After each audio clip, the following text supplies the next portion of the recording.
आज हम बात करेंगे खांसी के बारे में कि खांसी की वजूहात क्या हैं और इनका इलाज कैसे किया जाता है। देखिए, खांसी की बेशुमार वजूहात है, कोई एक वजह नहीं है। इसका मतलब ये है कि अगर आपसे कोई कहे कि भाई ये शरबत है, ये शरबत पियो, खांसी तुम्हारी जाती नज़र नहीं आएगी, तो ऐसा बिल्कुल भी नहीं होने वाला। शरबत से ये जो जितनी भी खांसी की दवाइयाँ होती हैं उनसे खांसी को सुप्रेस किया जा सकता है। थोड़ी देर के लिए खांसी रुक जाती है, लेकिन जब उस दवाई का असर खत्म होता है खांसी दोबारा से शुरू हो जाएगी। तो जब तक आप वजह तक नहीं पहुंचेंगे कि किस वजह से ये खांसी हो रही है, तब तक आपको खांसी का आराम नहीं आएगा।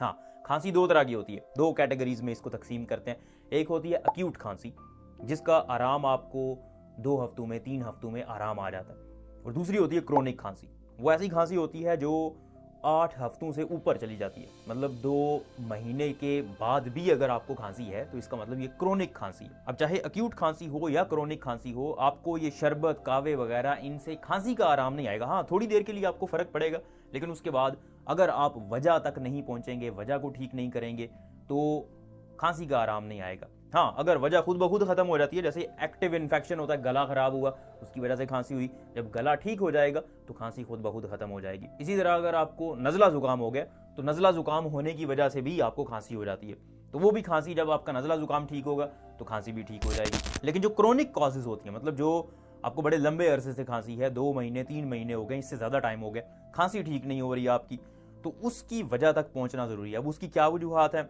उसमें मैं 2 तरह की कैटेगरीज बनाता हूँ। एक वो लोग हैं जो सिगरेट पीते हैं और एक वो लोग हैं जो सिगरेट नहीं पीते। पहले तो हम बात करते हैं जो लोग सिगरेट नहीं पीते उन लोगों की, उन लोगों में क्या वजूहात हो सकती हैं। तो उन लोगों में जो सबसे बड़ी 2 वजूहात हैं, उसमें एक पोस्ट नेजल ड्रिप है, मतलब उनके गले के अंदर पीछे केरा गिरता रहता है। उनको कोई एलर्जी वगैरह है, जुकाम हर वक्त रहता है या नेजल स्टफीनेस रहती है, और वहां से पीछे गले की तरफ केरा गिरता है और उस केरे की वजह से इरिटेशन होती है और उसकी वजह से आपको खांसी रहती है। तो जब तक आप उस पोस्ट नेजल ड्रिप का इलाज नहीं करेंगे तो आपकी ये अलामात, आपकी ये खांसी ठीक नहीं होगी। अब पोस्ट नेजल ड्रिप का डेफिनेटली उस एलर्जी का आपने इलाज करवाना है। अगर आपको शक है कि शायद इस वजह से हो रहा है या कोई और वजह है, तो नेजल स्टफीनेस के लिए कुछ वो मेडिकेशन होती है, वो जो नाक में टॉपिकल स्टेरॉइड होते हैं, तो वो नाक के अंदर जो ट्यूब सी होती है वो आप लगा सकते हैं, या कोई भी ऐसी दवाई इस्तेमाल कर सकते हैं जिससे नेजल स्टफीनेस कम हो। जब नेजल स्टफीनेस कम हो जाएगी, मतलब नाक आपका बंद नहीं है, नाक ठीक हो गया, उसके बाद भी अगर ये मसला हो रहा है आपको, तो इसका मतलब कोई और वजह हो सकती है, ये पोस्ट नेजल ड्रिप की वजह से शायद ना हो। दूसरे नंबर पे जो बहुत बड़ी वजह है वो नॉन स्मोकर्स के अंदर, स्मोकर्स में भी, मतलब सिगरेट पीने वाले लोगों में भी होती है, लेकिन नॉन स्मोकर्स में, क्योंकि सिगरेट बजाते खुद एक वजह है खांसी की, तो सिगरेट ना पीने वाले लोगों में दूसरी बड़ी वजह गर्ड है, एसिडिटी जिसको कहते हैं, तेजाबियत। मैदे से तेजाब बाहर की तरफ निकलता है, खुराक वाली नाली में आता है और वहां से ऊपर आके गले में इरिटेशन करता है और उसकी वजह से आपको खांसी होती है। और ये खांसी मोस्टली खाना खाने के बाद लेट जाने की वजह से, या जब आप सोते हैं, सोते हुए एकदम से आप उठते हैं और खांसी आपको लगी होती है, सांस का भी थोड़ा बहुत मसला बनता है, तो ये गर्ड की वजह से होती है, तेजाबियत की वजह से होती है। अब इसके लिए आपको कैसे पता चलेगा कि ये वाकई में गर्ड की वजह से है, किसी और वजह से है, तो अपने गर्ड का इलाज जब आप करेंगे, गर्ड को, एसिडिटी को, तेजाबियत को ठीक करेंगे, तो उसके बाद अगर आपको फर्क पड़ रहा है, खांसी ठीक हो रही है, तो इसका मतलब आपकी खांसी की वजह आपका गर्ड था, आपकी तेजाबियत थी। तेजाबियत के ऊपर मैंने एक वीडियो बनाई हुई है कि आप उसको कैसे ठीक कर सकते हैं। ये जो ओवर द काउंटर आपको सिरप मिल जाते हैं, गैविस्कॉन वगैरह, वो जो मैदे वाले सिरप होते हैं जो तेजाबियत को कम करते हैं, वो सिरप कुछ दिन इस्तेमाल करके देखें।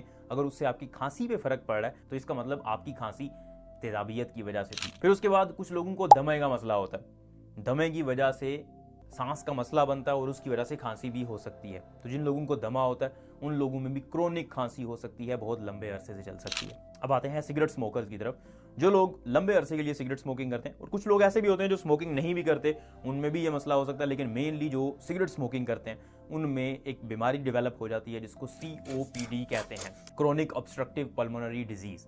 इसमें होता यह है कि आपके फेफड़े ठीक तरह से काम नहीं करते, हवा को ट्रैप कर लेते हैं, कार्बन डाइऑक्साइड उसके अंदर ज़्यादा हो जाती है फेफड़ों के अंदर, और फिर वहाँ पे इरिटेशन होती रहती है और बलगम कंटिन्यूसली पैदा होती रहती है। तो उस बंदे को खांसी रहती है क्योंकि उसके अंदर बलगम पैदा हो रही है और उस बलगम को बाहर निकालना होता है। तो ये COPD होती है। बहुत सारे लोगों में जो सिगरेट स्मोकर्स होते हैं उनमें ये मसला होता है, जो लंबे अरसे के लिए सिगरेट पी रहे होते हैं। तो अगर आपको ये मसला है तो इस मसले का हल आपने ढूंढना है। डेफिनेटली डॉक्टर आपको बताएगा कि इसको कैसे ठीक किया जा सकता है, ठीक किया भी जा सकता है या नहीं, किस हद तक ठीक किया जा सकता है, ये आपको आपका डॉक्टर बताएगा। इसके अलावा भी बहुत सारी वजूहात हैं, लेकिन दो मेन चीज़ें हैं। या तो इन्फेक्शन की वजह से होगी, मतलब कोई इन्फेक्शन हो गया, जरासीम ने हमला कर दिया, उसकी वजह से फेफड़े आपके मुतासर हुए हैं, या आपकी सांस की नाली मुतासर हुई है, गला मुतासर हुआ है और उसकी वजह से आपको खांसी हो रही है। दूसरे नॉन इन्फेक्टिव कॉजेज होते हैं, बाज़ औक़ात दवाइयों की वजह से।